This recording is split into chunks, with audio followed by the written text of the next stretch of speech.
ตื่นแมว2:25อืม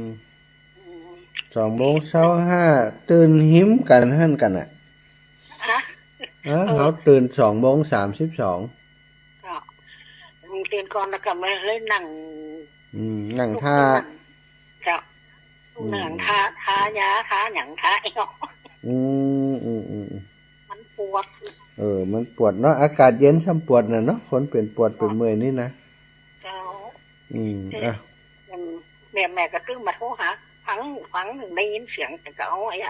เจ้าได้ยินเสียงก็พอแล้วฮู้กันนึกกึดเติงหาว่าโอ้คนนั้นคนนี้ก็กึดว่าเพิ่นฟังอยู่นั้นนะเนาะ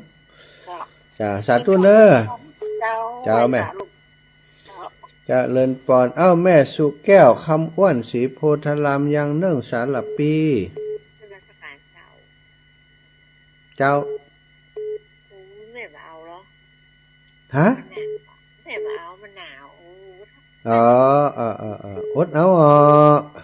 เปิ่นถ้าฟังอยู่บ้านน่ะต้องตื่นขึ้นมาหนาวก็ต้องนั่งเจ้า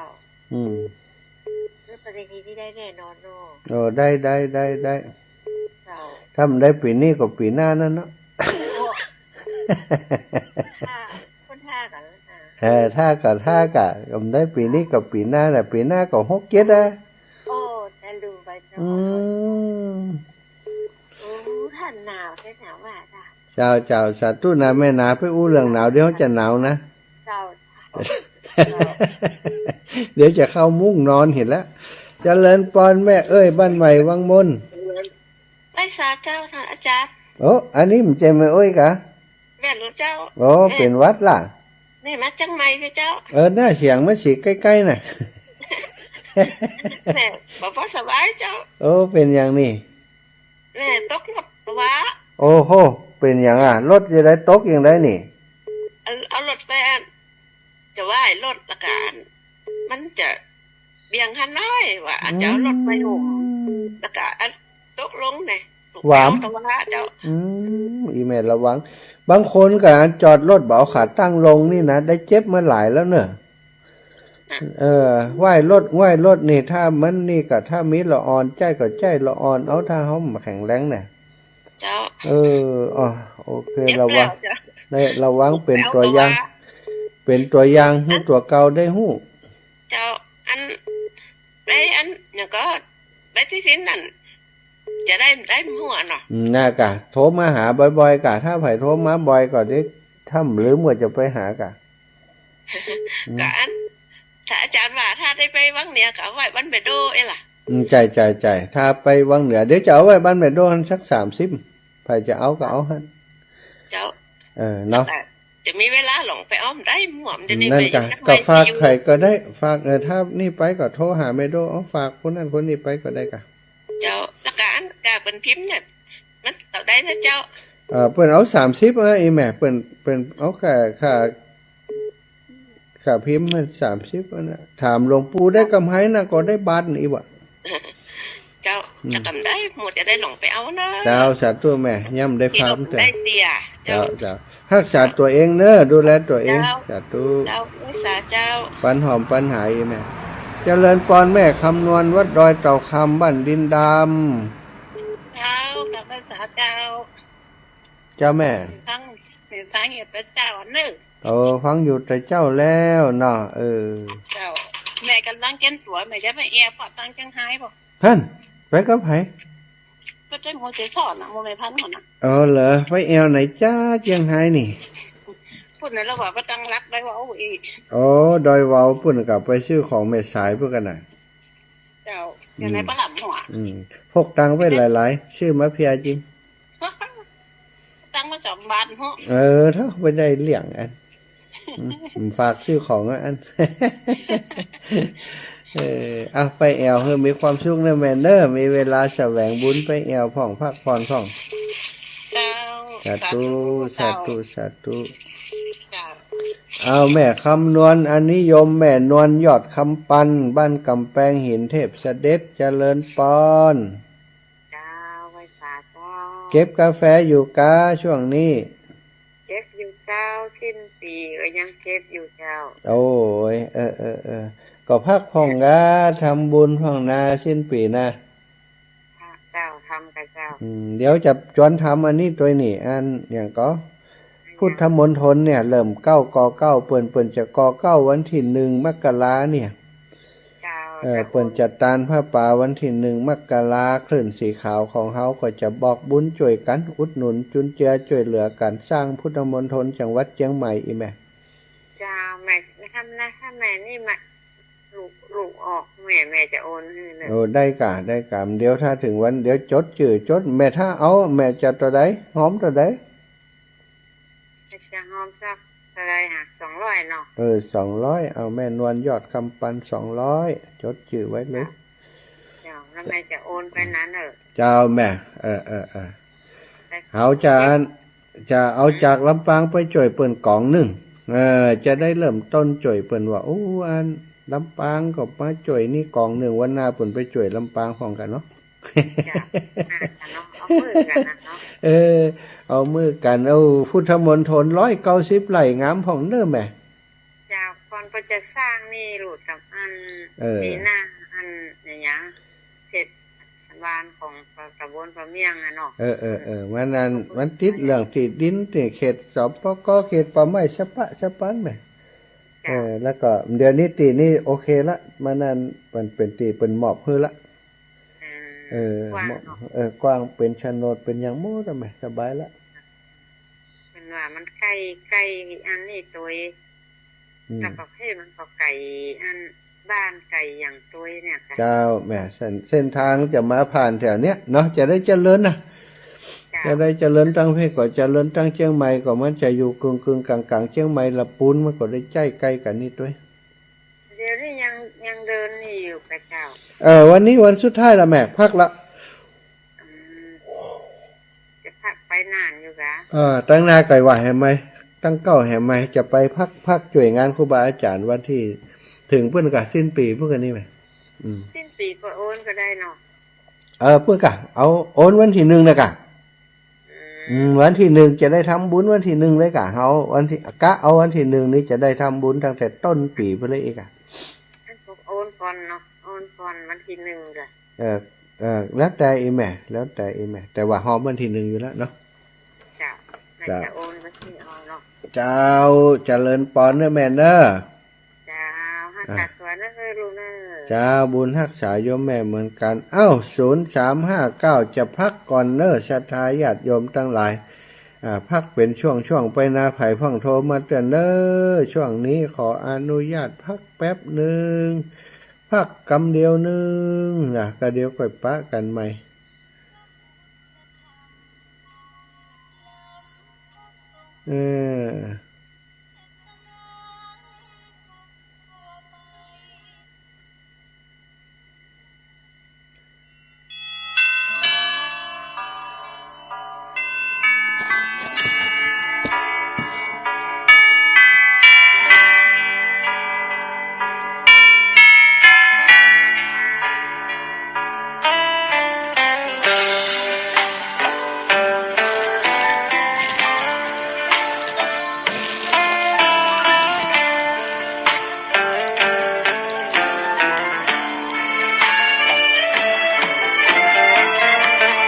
ชวนทุกท่านเข้าวัดเข้าวาฟังธรรมะจากหลวงตาเสริมชีวาให้สุขสดใสยึดมั่นหลักธรรมคำสอนไว้ให้ขึ้นใจความดีรีบทำกันไว้หญิงชายอย่าได้นายนี้เชิญชวนทุกท่านเข้าวัดเข้าวาทำบุญด้วยจิตศรัทธาบุญพาให้เราสุขีจะทำการใดนำใช้ในสิ่งดีทำบุญให้ทานวันนี้ไม่มีใครว่าใครชังสมัยก่อนประทับใจปู่ย่าตายาย วันพระไม่เคยเบื่อหน่ายจำได้ไม่ลืมสักครั้งเหตุใดวันนี้มีคนเข้าวัดน้อยจังอยากให้เหมือนก่อนอีกครั้งฝากความหวังกับคนรุ่นใหม่เชิญชวนทุกท่านเข้าวัดเข้าวารับศีลรับพรหลวงตาเสริมคุณค่าให้กับจิตใจกระทำความดีเรื่องนี้ไม่ต้องอายใครว่างจากการงานเมื่อใดเชิญชวนท่านไปทำบุญ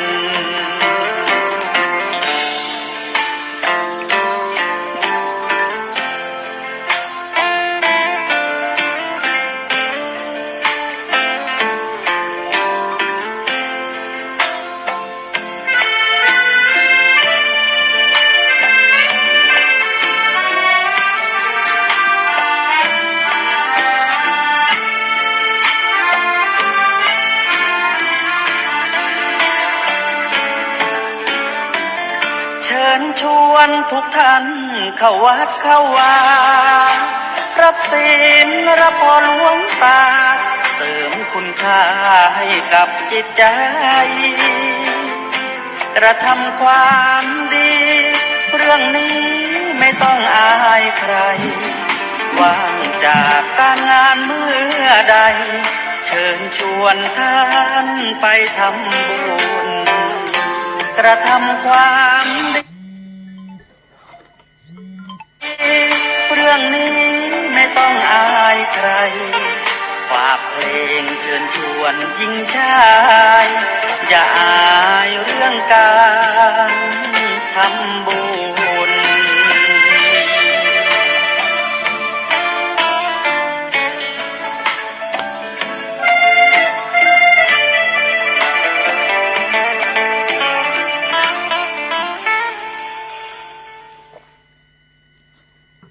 ศรัทธาญาติโยมตั้งหลาย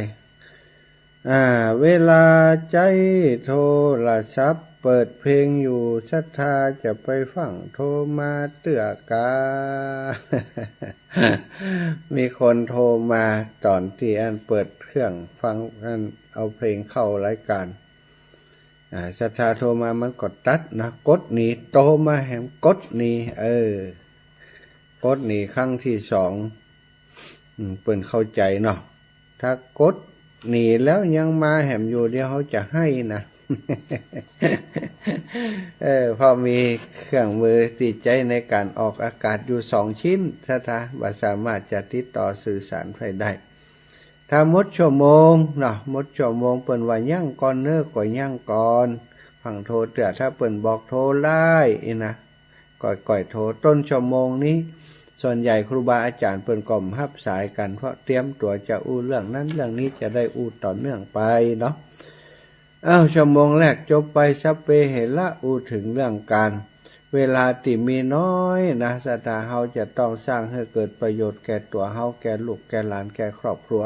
ของเฮาอยากจะได้หยังติดตัวไปในปีต่อไปติดตัวไปในชาติต่อไปเขาก็สั่งสมอบรมกันไว้สร้างไว้ทำไว้ณบัดนี้เมื่อเสี่ยงชีวิตเสี่ยงชีวีไปแล้วหมดลมหายใจไปแล้วใจไผ่วานไผ่ซื้อไผ่ขอไผ่ก้มได้นะคุณงามความดีต้องทำเองอยากได้ดีไม่ทำดีนั้นมีมากดีแต่อยากหากไม่ทำหน้าขำหนออยากได้ดีต้องทำดีอย่ารีรอดีแต่ขอรอแต่ดีไม่ดีเลยนะความดีก็คือบุญความดีก็คือกุศลทานศีลภาวนากุศลกรรมทั้งหลายเหล่านั้นเรียกว่าบ่อเกิดแห่งความดีน้ำบ่อของความดีมีกายกรรมวจีกรรมมโนกรรมเป็นกุศลกรรม10 ประการศรัทธาการฟังธรรมการสนทนาธรรมอย่างอีกก็เป็นบุญกิริยาวัตถุที่จะเป็นบ่อเกิดแห่งคุณงามความดี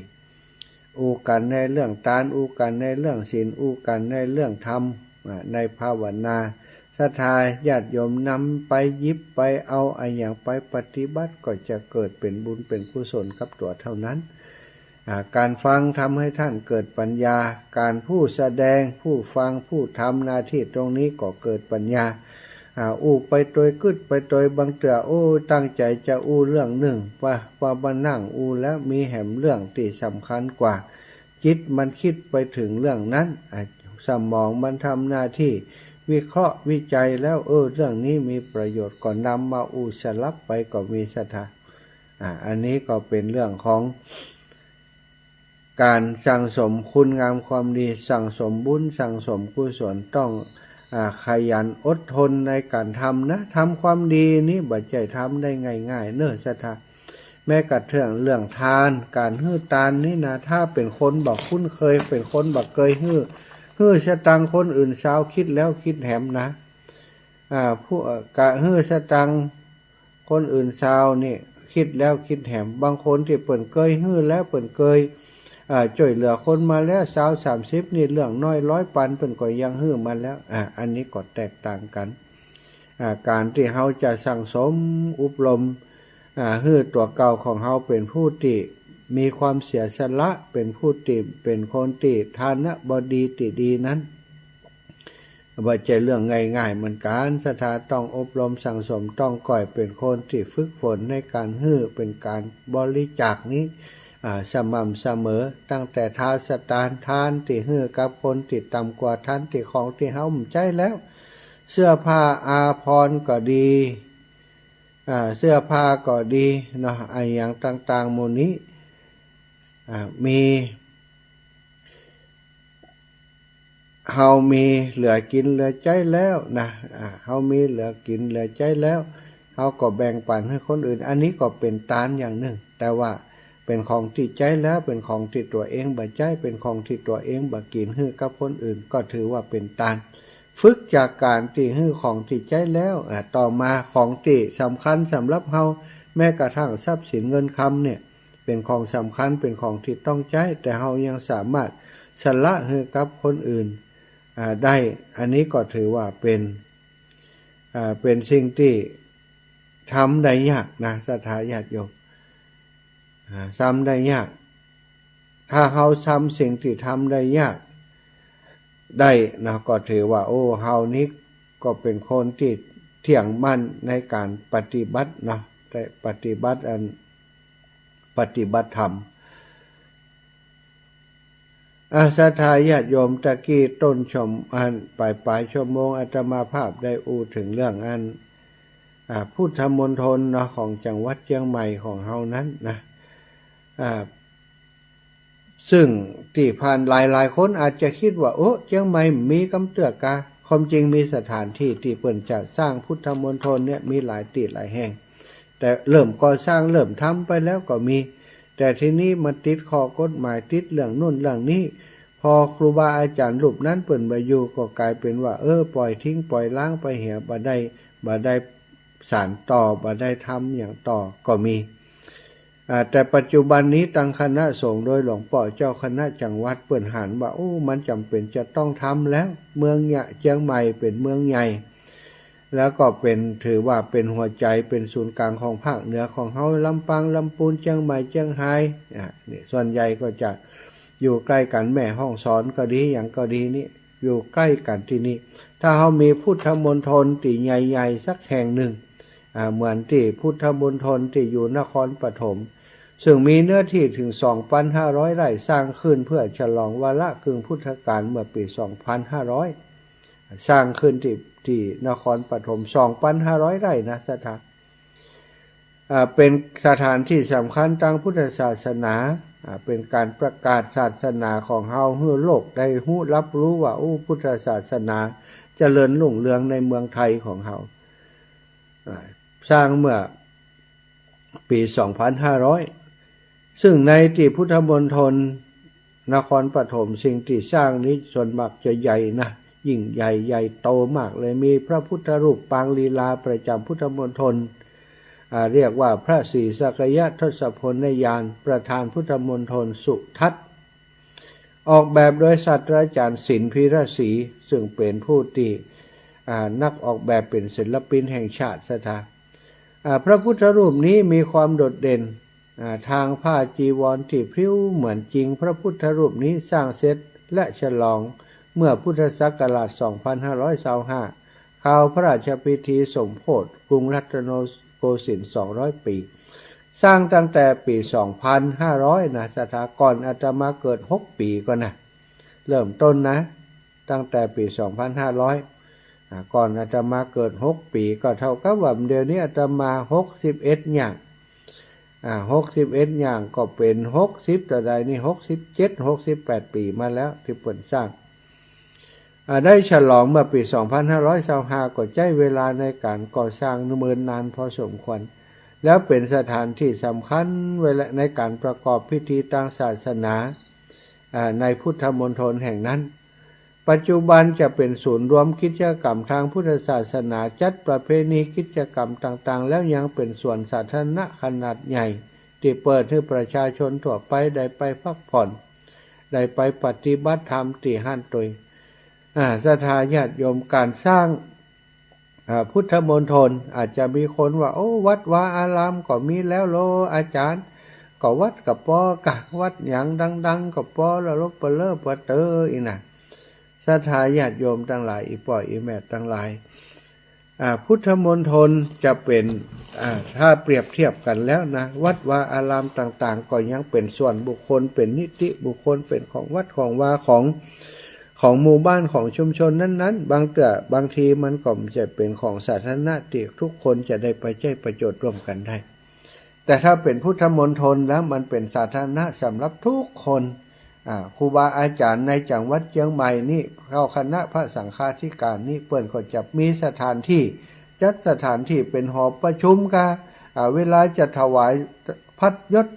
แก่ครูบาอาจารย์การประชุมคณะสงฆ์หมู่ใหญ่กันปฏิบัติธรรมข้างใหญ่ในภาคเหนือกาหรือว่าระดมความคิดทำกิจกรรมอย่างต่างๆเนื้อที่ในพุทธมณฑล190 ไร่นี่ที่เชียงใหม่เฮาก็สามารถจะรองรับ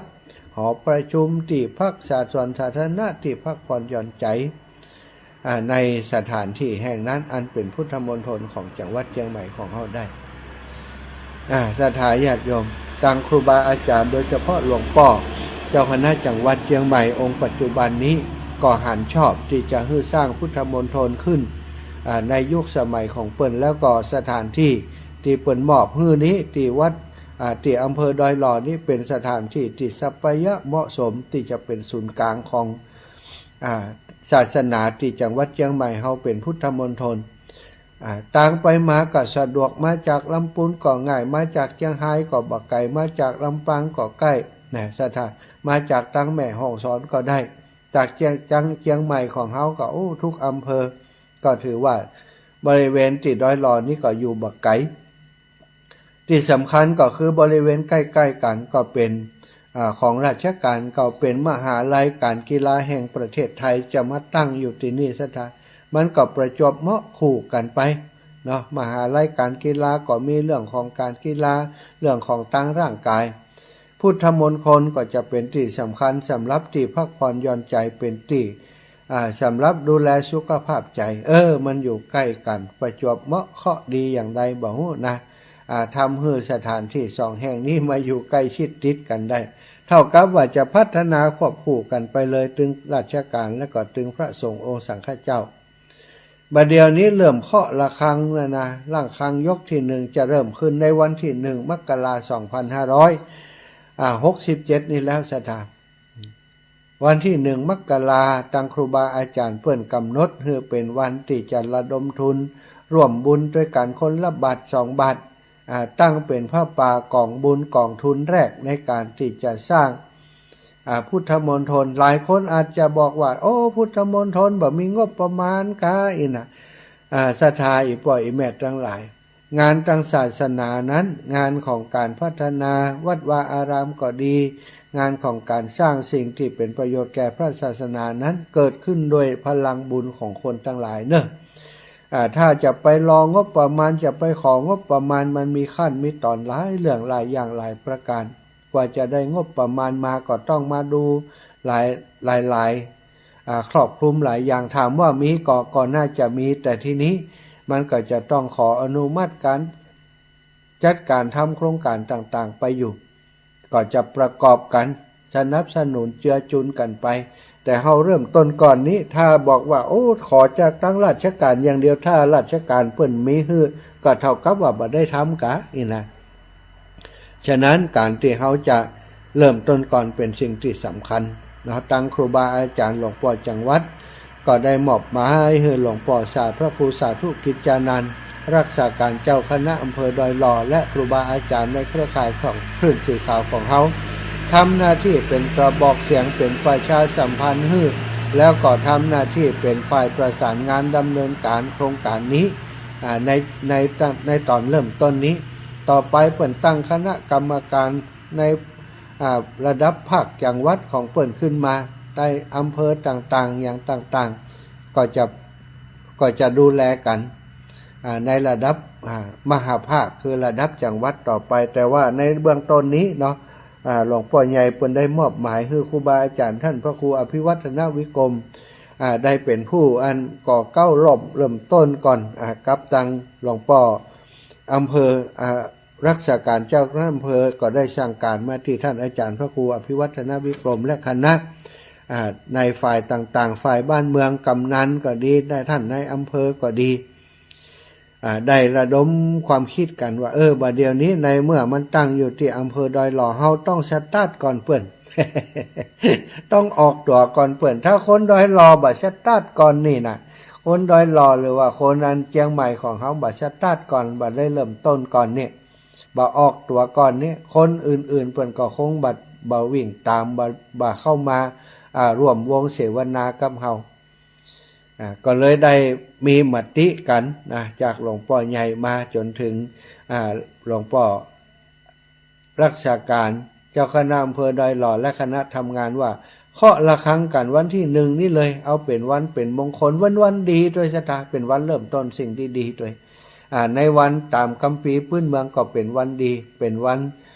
ใจยะโจกนะเป็นวันที่มีโจกใหญ่เป็นวันใจยะภาพศัตรูใจยะก็คือชนะนะ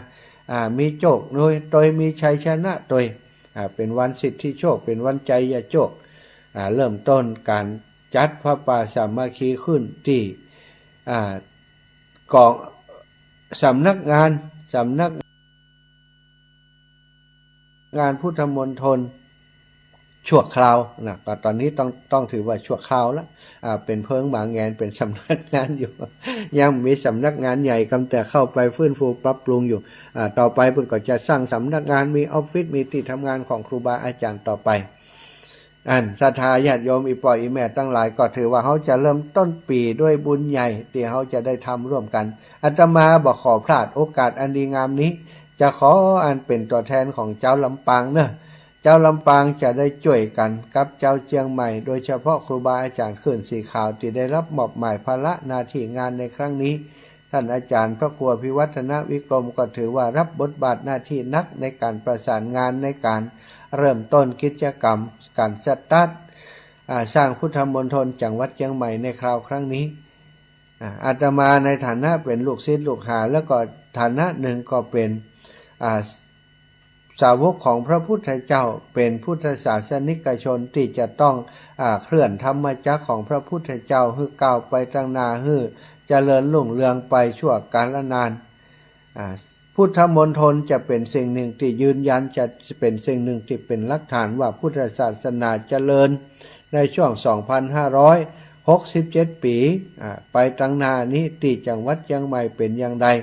พุทธมณฑลที่จังหวัดเชียงใหม่จะเป็นศูนย์รวมสิ่งเหล่านี้คือกับทางภูมิภาคภาคเหนือของเฮาได้เป็นสถานที่จะมีคนกล่าวถึงในอนาคตไปหน้าอย่างที่เฮาอู้ถึงพุทธมณฑลที่สารยาที่นครปฐมสถา2,500 ไร่ตโรตีนอกกว้างขวางตีกว้างขวางมีถนนตัดเข้าตัดออกมีสวนสาธารณะคนไปวิ่งหยับแมลงสถาตึงบ่เจ้าตึงบ่แรงคนไปออกกำลังกายก็มีคนไปปฏิบัติธรรมก็มีวิสาขบูชามาฆบูชาก็ดีในห้วในวังเปิ่นก็เสด็จไปประกอบพิธีทางศาสนากับพระสงฆ์นิกร ตั้งแต่องค์พระบาทสมเด็จพระเจ้าอยู่หัวรัชกาลที่9มาสมเด็จพระเทพสมเด็จพระบาทสมเด็จพระเจ้าที่หัวองค์ที่10นี่นะรัชกาลที่10ก็ไปกิจกรรมพุทธมณฑลบ่อยตั้งพระพุทธศาสนาศาสนาสากลวันศาสนาโลกก็มาจัดกันที่ฮั่นประชุมคณะสงฆ์หมู่ใหญ่จัดที่กรุงเทพลำบากเพิ่นก็ไปจัดที่ฮั่นที่เชียงใหม่ของเฮาก็เหมือนกันเมื่อก่อนนี่เวลาจะแจกพัดประทานพระราชทานตลปัดพัดยศนี่คือกับครูบาอาจารย์ที่ได้รับการแต่งตั้งได้รับการพระราชทานมานี่ก็ต้องไปจัดตามวัดวาอารามที่ใหญ่ๆแต่ก็ยังบ่เพียงพอสถานเพราะที่จอดรถก็ดีสถานที่แต่ละวัดละวามันก็มีข้อจำกัดมันมีเสนาสนะมีโบสถ์มีวิหารอย่างต่างๆบัดสะดวกเต่าใดในเวลามีงานใหญ่ๆมันใหญ่เกินใหญ่ระดับภาคเนาะมันคนไปบ่ฮู้กี่เป็นหมื่นเนี่ยสถานแต่ที่พุทธมณฑลที่จะสร้างใหม่นี้จะรองรับแก้ปัญหาหมู่นี้ได้อย่างเบ็ดเข็ดเด็ดขาดถ้าสร้างสำเร็จแล้วสถานฉะนั้นก็จึงได้บอกกล่าวข่าวบุญอันยิ่งใหญ่นี้คือศรัทธาญาติโยมเป็นการส่งท้ายปีเก่าต้อนรับปีใหม่อาตมาจะเริ่มจดชื่อศรัทธาญาติโยมที่จะเป็นเจ้าภาพด้วยกันนะจะหายหอมพระป่าสามัคคีครั้งนี้ในวันพรุ่งนี้วันนี้นะวันนี้ตอนมแมลงจะเริ่มจดเนอะตอนเจ้านี้มีกระดาษมีสมุดจดแต่ศรัทธามแมลงนี้จะเริ่มจดส่วนศรัทธาญาติโยมศรัทธาญาติโยมอันตั้งเชียงใหม่เนาะตั้งเชียงใหม่ตั้งดอยหล่อตั้งอย่างเฮานี่บัดต้องมาที่อาตมานะวันที่1เฮาไปปักต้นของไผ่ของมันไปร่วมถวายด้วยเปิ้นไปร่วมตานด้วยเปิ้นต้นของเฮาก็เขียนครอบครัวเห็นเนอะครอบครัวนั้นครอบครัวนี้ไปร่วมบุญด้วยเปิ้นฝากเป็นครอบครัวไปเลยก็ดีเอาต้นไปหอมเปิ้นเลยอาตมานี่จะเอาต้นจากลำปางไป1ต้นจัดพร้อมกับคณะศรัทธาจากลำปางตั้งเจียงไฮ้ก็หลวงปู่เนอะหลวงปู่พระครูปฏิพันธ์ธรรมทินก็จะเอาไปต้นกันหาปู่เนาะหลวงปู่ไปวันที่1นี่ได้แจกปฏิทินแห่มนักนะปู่หลวงปู่พระครูปฏิพันธ์ธรรมทินทุกรูปทุกองค์ในเครือข่ายของเฮาอาตมาคิดว่าจะให้ความสำคัญกับเรื่องนี้การสร้างพุทธมณฑลเป็นการประกาศศาสนาอย่างหนึ่งสถาบันเดียวนี้ศาสนาพุทธของเฮาถูกโจมตีจากหลายศาสนาบางครั้งบางศาสนาเพิ่นก็จะมายึดพื้นที่ของเฮาด้วยซ้ำไปถ้าเฮาบัดรวมพลังกันมีความสามัคคีกันบัดได้ประกาศความยิ่งใหญ่ของศาสนาเฮาไปนี่ศาสนาอื่นก็จะมาเบียดเบียนเฮามารังแกเฮารังแกลูกหลานของเฮาไปตั้งหน้าพุทธมณฑลจะเป็นสัญลักษณ์ยิ่งใหญ่อีกอย่างหนึ่งของพลังศรัทธาที่ชาวพุทธของเฮาชาวล้านนาของเฮามีต่อพระพุทธศาสนาเนาะเริ่มต้นข้อละครั้งยกแรกนี่สำคัญมาก1 บาทของเฮา1 สตางค์ของเฮานี่ถ้าได้ร่วมบุญกับเปิ้นครั้งแรกเนี่ย10 ปี20 ปีข้างหน้าอย่างเนี้ย25 ปีพุทธมณฑลที่นครปฐมเปิ้นก็เริ่มต้นอย่างเอี้ยนะศรัทธาบ่ได้ว่ามีทรัพย์สินส่วนอื่นมามากมายอย่างที่มาทำก็ได้จากพลังศรัทธาจากศรัทธาประชาชนทุกจังหวัดไปร่วมสร้างกันท่านนะของเฮานี่ก็ถือว่าภาคเหนือของเฮาช่วยระดมพลระดมคนด้วยกันช่วยสนับสนุนกันในครั้งนี้เฮาบ่ได้ทำเพื่อไผ่บ่ได้ทำเพื่อเชียงใหม่บ่ได้ทำเพื่อคนดอยหล่อนะทำเพื่อศาสนาทำเพื่อคนทั้งโลกพุทธมณฑลแห่งนี้จะเป็นของคนทั้งโลกว่าจะแค่ของคนเชียงใหม่แต่คนเชียงใหม่คนลำปางคนเชียงรายหมู่เฮาจะได้ขยายผลช่วยเหลือเฮาจะเอาบุญเอากุศลกับครูบาอาจารย์เปิ้นที่เปิ้นกึดล้ำตำสร้างกึดงานยิ่งใหญ่นี้ขึ้นมาเฮาจะสนับสนุนเป็นฝ่ายสนับสนุนร่วมด้วยช่วยกันคนเฮามันบ่แน่บ่นอนสถาวันหนึ่งเฮาสร้างมาที่จังหวัดเฮาทำอย่างทำนั้นทำนี้มาถ้าที่เชียงใหม่เปิ้นก็พอป้ายพอโพยล่ะลำปางเปิ้นมานักมาหลายโลยเนี่ยมีงานลำปางเปิ้นก็จะไปกันเนาะต้องช่วยกันอย่างอีศรัทธาญาติโยมแต่ถ้าเปิ้นสร้างเปิ้นอย่างเฮาท่าพอเปิ้นได้เงอพอเปิ้นได้วันหน้าก็ไปใจกิจกรรมก็เปิ้นเก่ามารับพัดยศของครูบาอาจารย์เฮาก็มาที่พุทธมณฑลเนี่ยนี่อย่างอีบ่ดีเอาเปรียบเปิ้นเนาะเฮาต้องทำบุญก่อนเอาบุญก่อนนะบ่เอาเปรียบไผ หันเปิ้นเริ่มต้นหันเปิ้นสตาร์ทเราสตาร์ทไปด้วยกันทำไปด้วยกันคุณงามความดีทำทันทีคือสิ่งที่จะเปลี่ยนไปได้ถ้าบ่ทำทันทีสถานะว่าจะหอมก็เปิ้นบ่พร้อมสักคำบ่หอมแต่เดี๋ยววันหน้าก่อนเอาไปวันหน้าก็มีภาระใจจ่ายภาระอย่างสถาญาติโยมมีเอาไปเอามาเปิ้นปัญญะแล้ว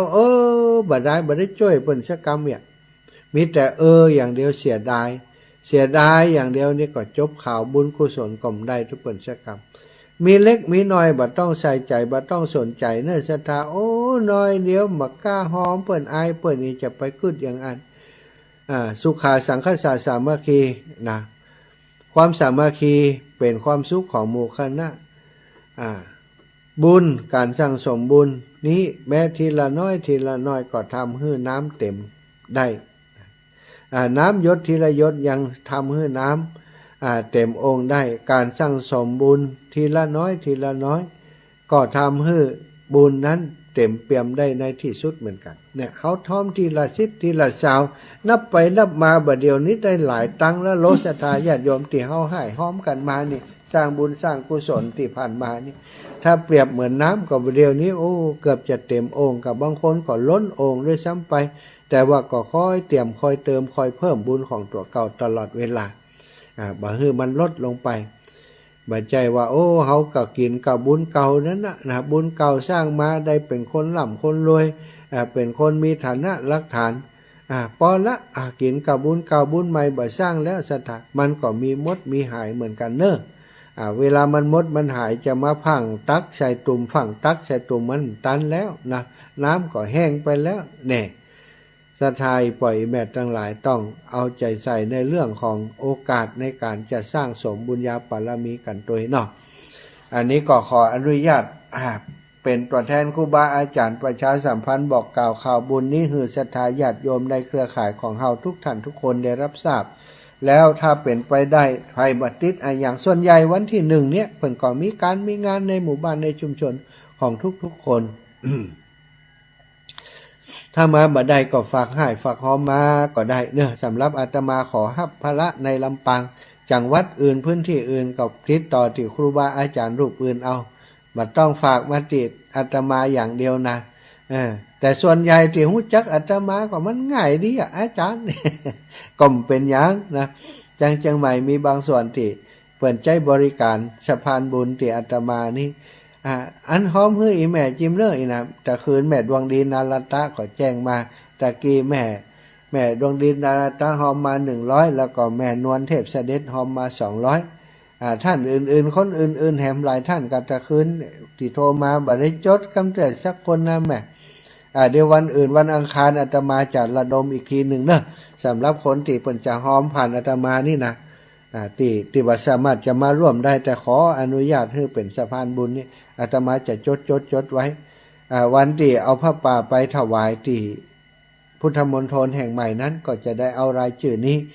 ส่งให้ครูบาอาจารย์เปิ่นตัวจะได้ประกาศประชาสัมพันธ์ให้ศรัทธาได้รับทราบว่าบัดเดี๋ยวนี้เนอะ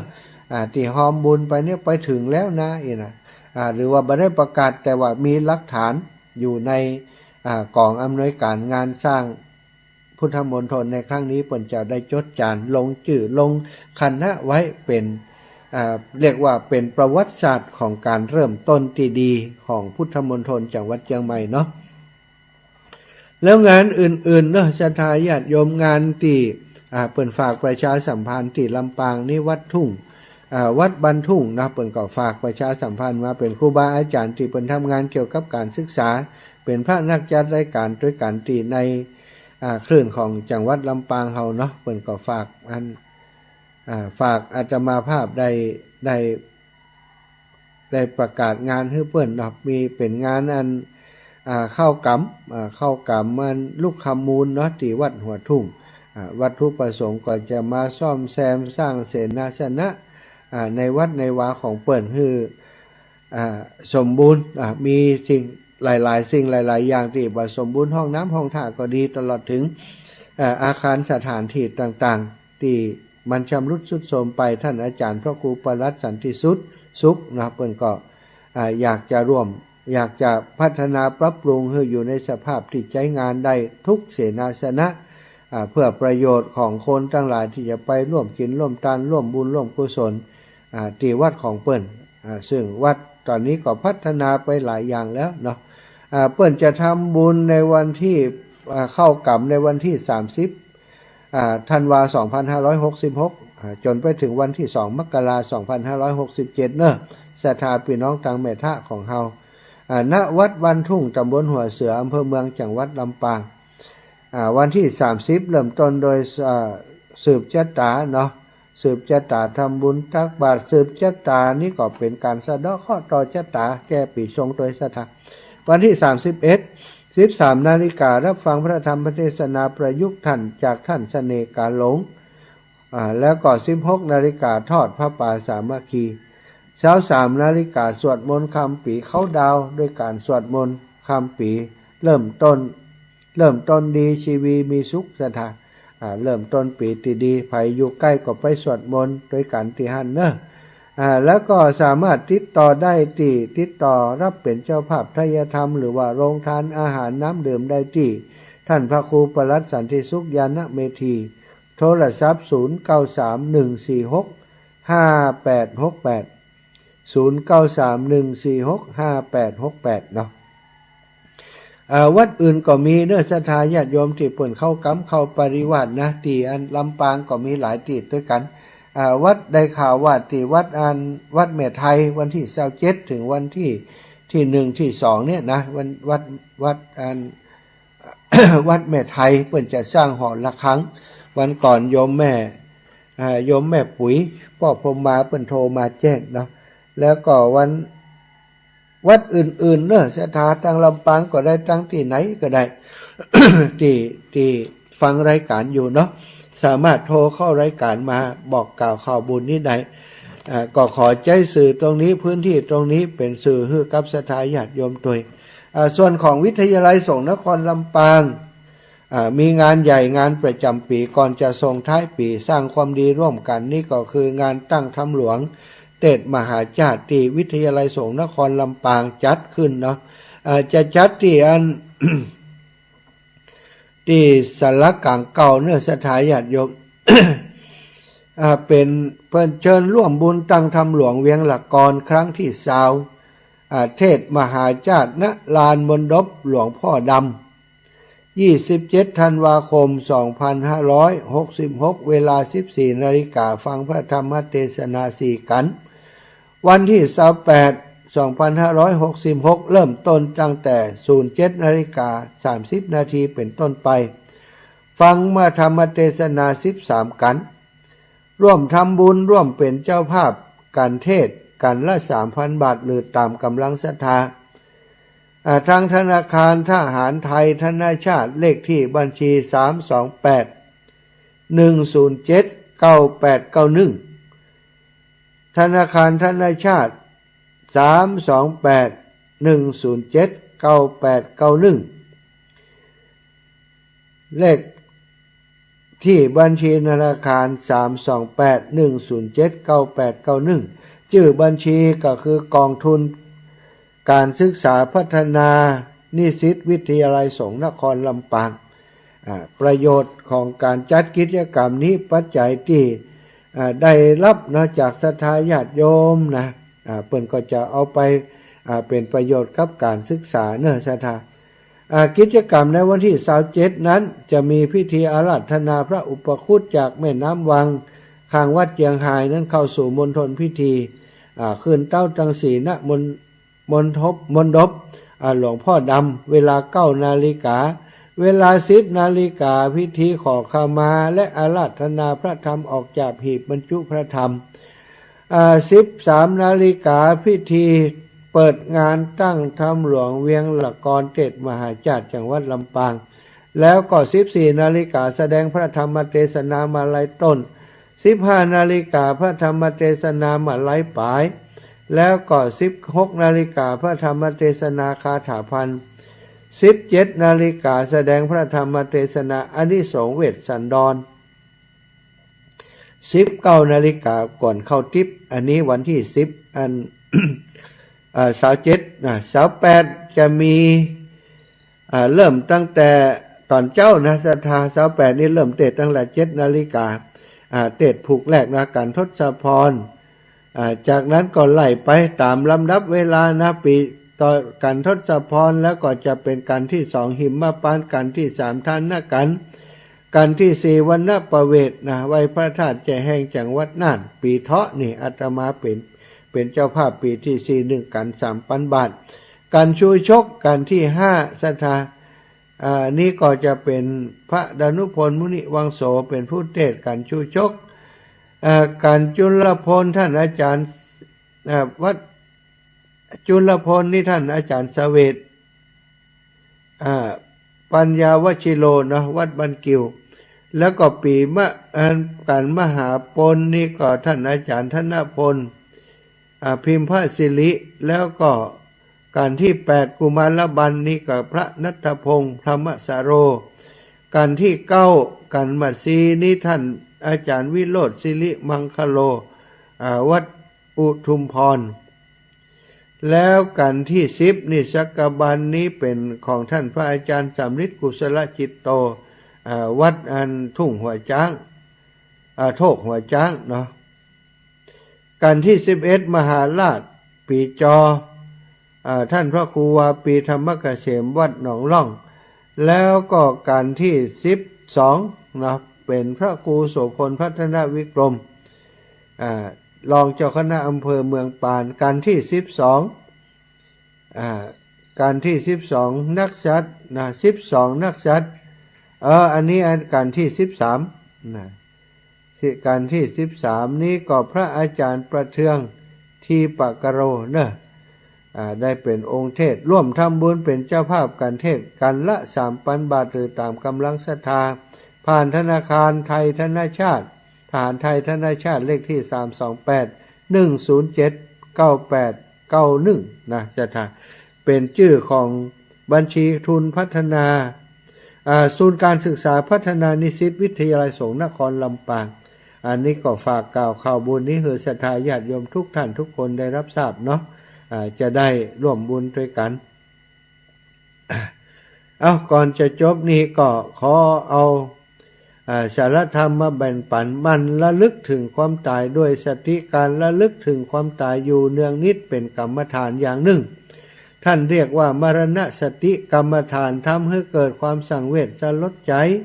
แต่ต้องประกอบไปด้วยสติสัมปชัญญะและญาณความรู้ความเข้าใจตามความเป็นจริงมิฉะนั้นแล้วการระลึกถึงความตายจะเกิดความสะดุ้งกลัวเกิดความหวาดเสียวหวาดหวั่นพลันพรึงบ่ได้ประโยชน์ในการระลึกถึงความตายที่ได้ประโยชน์จะต้องมีสติสัมปชัญญะโดยเพื่อเฮาได้หันความตายของตนและของคนอื่นเป็นเรื่องธรรมดาสามัญได้สร้างความสังเวชสลดใจมดความเพลิดเพลินในทางที่ผิดมีจิตคลายจากความโลภความโกรธความหลงเสียได้อันนี้คือประโยชน์ของมรณสติสถาไหนๆคนเฮาทุกคนเกิดมาป่อเฮาก็จากไปแล้วคนที่เฮาฮู้จักคนที่ฮักปู่ย่าตายายหลายๆคนก็ได้จากเฮาไปแล้วก็คือ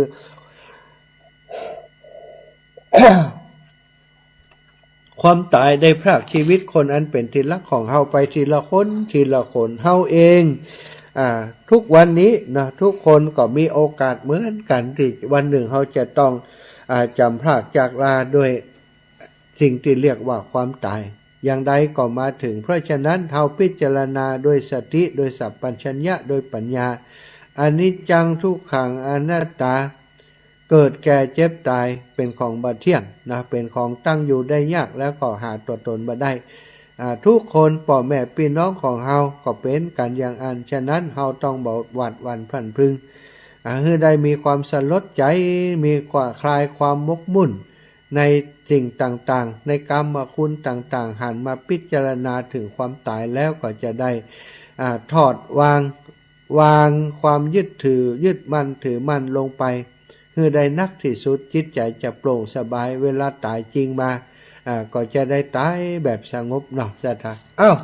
วันนี้มานอนอยู่ป่าช้าก็ใกล้ชิดกับสิ่งที่เรียกว่าความตายสุดท้ายของทุกคนก็มาจากป่าช้าหมดจ้ะท่าน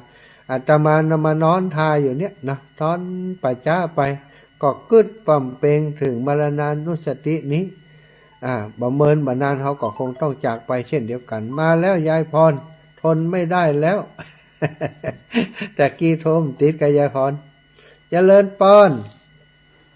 แม่ที่จ่ายเช้ากำลังตื่นแล้วนี่ตื่นได้เจ้าแล้วก็มาเจ้าอากาศเย็นก็ปุ่นพวกแม่ตัวนี้เนี่ยบ่ให้บ่ดีตั้งเพ่อยู่นี่เย็นเขาเฮ้ยอยู่กลางป่านี่เย็นนี่เนี่ยจะว่าหนาวก็มาแก้เลยเจ้าอยู่ในห้องในฮับดีก็ดีแล้วเนอะสาธุนายายพรวันที่1งั้นมกราไปตามพระป่าด้วยกันเนอะพุทธมณฑลเนอะไปฮะถึงได้ไปอ่ะโอ้กะคานเดินมาเนี่ยนี่นะวัดต้องเดินพูดไปจัดจ้าไปโอ้เจ้าจ้าสาธุนายายพรบุญรักษาโยมแม่ขั้นรายการชักน้อยแล้วชักก้อนแล้วแม่จ้าตื่นตั้งแต่ตี 2ไปกันนะเดี๋ยววันนี้เจ้าแม่รอฟังนะจ๊ะต้องอย่างฮะลูกนั่นคือคำตายบ่เจ้าขออนุญาตนะเจ้าพ่อแม่ทุกคนนึกถึงความตายสบายนักไม่หักลักหักหลงในสงสารบรรเทามืดโมหันอันธการทำให้หายสะดุ้งไม่ยุ่งใจพุทธองค์ทรงประกาศโอวาทไว้เป็นหัวใจสำคัญให้มั่นหมายทำดีต้องได้ดีไม่มีกลายถึงตัวตายยังติดอยู่คู่กับตนนะเจ้าตัวสรุปมันสุดท้ายจัดเน็ตเนาะแม่เนาะจะมาหัวโจกให้นะเจ้าสาธุเมื่อก่อนแม่ไปโยมแม่ไปปทุมธานีนั่นนะเจ้าไปนอนกันนะเจ้าไปแก้ดอกอย่างเป็นว่าดอกดาวเรืองเนาะเจ้าแม่ใส่กระซังอย่างรังมะม่วงนี่แน่เจ้าได้ตรวจแล้วนะพ่อบางทีก็มีเบ็ดกล้องนะเจ้ามันมาถึงคนบางทีฝั่งไร้ก็มีแล้วก็มีมีดโกนโดยเนี่ยได้กวดกันเจ้าโอ้ยหมดทุกเจ้าจะเป็น15,000เจ้าแม่โอยดอกดาวเรืองก็สาธุเกิดได้อยู่นะเจ้าสาธุแม่เจ้าสาธุเจ้าเจริญปอนแม่สุแก้วก็แม่สุแก้วศิลพรมาแล้วเสียงเจ้าติดตามตลอดละบอกโบบูซาออกนี่มันถึงรับนอนละเพลงศักดิ์สิทธิ์มันจื่นอกจื่นใจพุทธมันม่วนอกม่วนใจคนที่มีจิตใจเสียสละคนที่ชอบช่วยเหลือคนอื่นเวลาได้ฟังเพลงนี้เปิ้นม่วนใจรู้ไหมม่วนใจแต่ดอกโบบูซานี่นะเจ้าแสดงว่าจิตใจเขาดีอยู่ในปัจจัยยังอู้เรื่องความเย็นอยู่แต่น่ะเนาะเจ้ากับไว้สาเด้อท่านพระมหาเจ้าติดตะทุกระยะต่างเด้อสาธุอัพบุญไปเลยโยมแม่เจ้ากับไว้สาธุเจ้าเจริญปอนแม่ฟองจานเจ้ากับไว้สาเจ้าออกจากวัดม่อนมาเสียงหายมูดท่านล่ะอันเป็นวัดก็อีแม่เจ้าลูกตั้งแต่กุนน่ะมานักกะมันตื่นเจ้านอนดึกเนาะแม่เนาะเจ้าแม่นะเจ้าอีแม่ได้กี่วันตลอดเลยกะตลอดได้เจ้าแม่ไปวันที่9แต่ไปนอนวันที่10เนาะดูเขาวันนั้นท่านเดินที่ไปปักตังเจริญนี่เดินไปตังน้อยทางใดนะเจ้าปักตังเจริญกะจากดอยน้อยมาก็อันไปตั้งหน้ากับแม่บัดห้วยทังเนี่ยกะแม่เดินท่านเดินไปทางฝ่ายนี่เหรอเจ้าฮะใจเดินไปตั้งฝ่ายลูกอันหนองผาขาวมาก็มาตั้งฝ่ายนั่นน่ะก็ไปไปพักดอยน้อยกำนึงแล้วก็บ่ายก็เดินไปห้วยทังแม่เจ้าเพราะว่าแม่เขาทำกับข้าวที่ข้างวัดดอยอย่างก็ดอยพญานาคนั่นแหละแม่เขาทำกับข้าวอยู่ที่ก็ที่ดอยพญานาคนั่นแหละอันที่ทำพญานาคนะ เจ้า เขาก็อันกายให้นะกะเขาก็ไปฉันเข้าบนให้กะอ๋อแม่เขามาหานแล้ว โอ้ แม่เขา ย ทำกับข้าวอยู่หันแล้วก็เอาไปลงทานที่วัดไตรเจริญเนี่ย เขาได้ยินเสียงอยู่อ่ะเขาได้ยินเสียงอันคนเนี่ยกินเนี่ยครบอย่างอยู่ฮะน่ะแต่เขาไปฉันบนให้กันได้ไหม อ๋อ เขาไปฉันเจ้าบนให้ อ๋อแม่เขาบอกหูแล้วเพราะว่าแม่เขาวันทำกับข้าวแล้วก็ปลากันไปเอาไปลงทานที่วัดไตรเจริญนะจ๊ะแล้วก็ตอนบ่ายก็เลยล่องไปที่วัดม่อนฤาษีก็นอนวัดม่อนฤาษีกัน อ๋อสาธุนะแม่เนอะ จ้า เจ้าบุญรักษาเจ้า โอ้แม่ฟองจันทร์เจริญปอนแม่บุญปันตาเหียง แม่บุญปันตาเอียง เจ้าไปสาเจ้า เจ้าแม่ วันนั้นบ่ได้ไปสักกำ ต้องยืดคอพอจังใดก็ได้ ถามโยมมาอีว่าเปิ่นมีภาระส่วนตัวอีว่าเลี้ยงหลานน้อยกะ เจ้าหลานน้อยที่เอาไปตัวนะกะ อ๋ออ๋อยมันแข่งกีฬาเพราะว่าได้ไปสักกำ เนี่ยเป็นยังเป็นกำลังใจให้เขา อ้อยสาฟังอยู่เจ้า ขอบคุณอีแม่เนอะกึดเติงหาแม่ตลอดเนอะ เจ้า พี่น้องห้วยงูในทุกคนเจริญปอน เจ้า เจริญปอนอีป่อมาแล้วปอนั้นประเสริฐนาไม่นัก เข้าไปสาเขารู้ นาน้อย ได้ยินเสียงเจียวโอ้เป็นห่วงอยู่เนาะขอให้ลูกปฏิวัติทำด้วยความผ่องใสอยู่อันทั้งเขียวขาดปลอดภัยนะครับแน่เอาคุณพระคุณเจ้าคุณถิงคุณธรรมมากสมสาลูกจะเล่นลูกเรียนต่อไปครับอย่าได้เจ็บได้เป็นเนอะครับเนอะจ้าสาธุกุมภานี้จะเดินไปเอวหาอีปอนแล้วครับ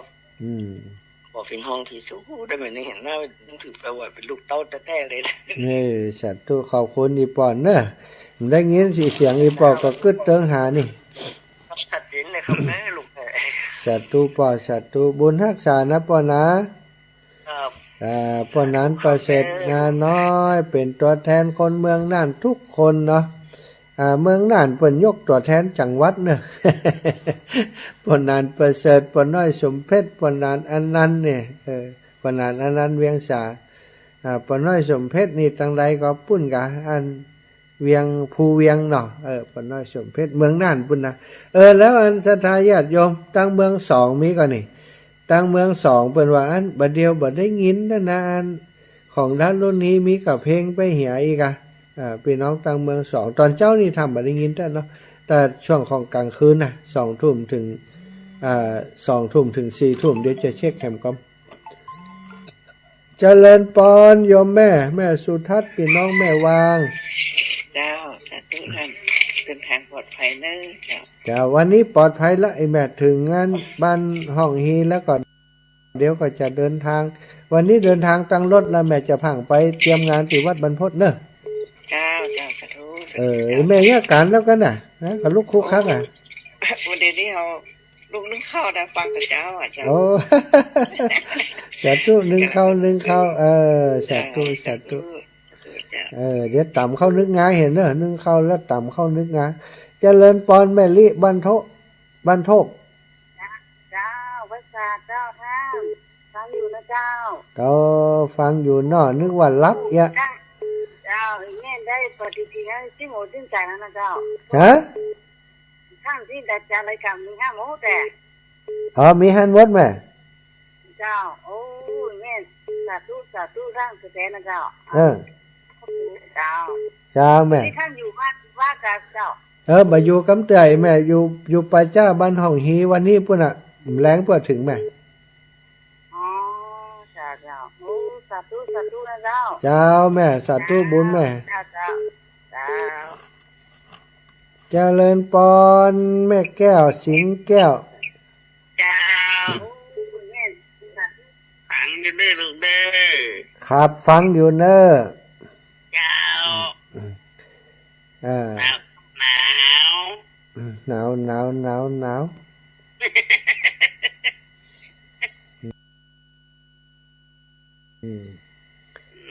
หมอกมันเย็นมาได้ดีกันเนาะเจ้าม่วนกะม่วนดีแล้วเจ้ เจ้าให้ฟังนิดเด้อเป็นกำลังใจนะ สาธุแม่ เจ้าเจ้าเจ้าเจ้า แม่สุแก้วเปละสัญญา ไว้สาเจ้ารับฟังอยู่นะเจ้า พี่น้องจอมต้อมได้ไปหาตั้มเดียว นั้นแล้วท่านปีก่อนเจ้าวันนั้นเจ้าไปอันม่อนหรือสีบหันแล้วเจ้า ฮะวันใดอ่ะ เจ้าเข้าไปวันใดวันที่อย่างเกือบจะสุดท้ายแล้วนะเจ้า เกือบจะสุดท้ายวันที่21เขาอยู่หั่นนะแม่ เจ้าเข้าไปวันที่19ก็ฮะ โอ้บัดตันปะกันสักกรรม มาวันที่19นี่สัตมวานหลวงปู่วัดบุญญาวาสอย่าเข้ามาช่วยงานเป็นยังไง เจ้า จ้า แต่เจ้ารับฟังหรือเจ้า สาธุบุญรักษาแม่เนอะจ้าอยู่ดีมีสุขมาแหมสายอยู่กะ4472ครับแหมสาย4472จากไหนอีแม่ แม่น้อยนะกาเจ้าแม่น้อยมันไหลนะน้อยนะกาตัวลูก บ่ได้บันทึกจำเดียว เจ้าเบอร์ใหม่แม่ เบอร์ใหม่แม่น้อยอุตุดีบันไรนาน้อยสายสุดท้ายฟังแต่เจ้าละเนาะ เจ้าแม่ฟังแต่เจ้าแม่ตื่นมาแม่ผมฟังเพลงพวกเราเจ้า ฟังเพลงด้วยกันแล้วเนาะ เจ้า สาธุเนอะมีโอกาสไม่แอวเชียงใหม่ด้วยกันเนาะวันที่1เนาะ ป้าไปทำบุญ แม่ได้ไปแม่ก็โอนไปเฮือนเนอะ ดีกะสาธุเริ่มต้นปีด้วยทำความดีข้ามปีเนาะสาธุแม่นะบุญรักษาศรัทธาญาติโยมทุกเสียงทุกสายเนอะอาตมาภาพขอนำรายการจากลาไปด้วยเวลาเพียงเท่านี้ขอความสุขสวัสดีบังเกิดมีแก่ศรัทธาเท่าแก่อีป่ออีแม่ทุกท่านทุกคนให้อยู่ดีมีสุขให้อายุมันกว่ายืนให้ได้มั่งมูลตุนเต้าให้เป็นเจ้าเข้าเจ้าของทรัพย์สินดังนองเงินทองไหลมาเทมาเหมือนกันชุปู่ชุท่านชุปู่ชุคนเนอจัตตารโอธรรมาวะทันติอายุวันโนสุขังพระลัง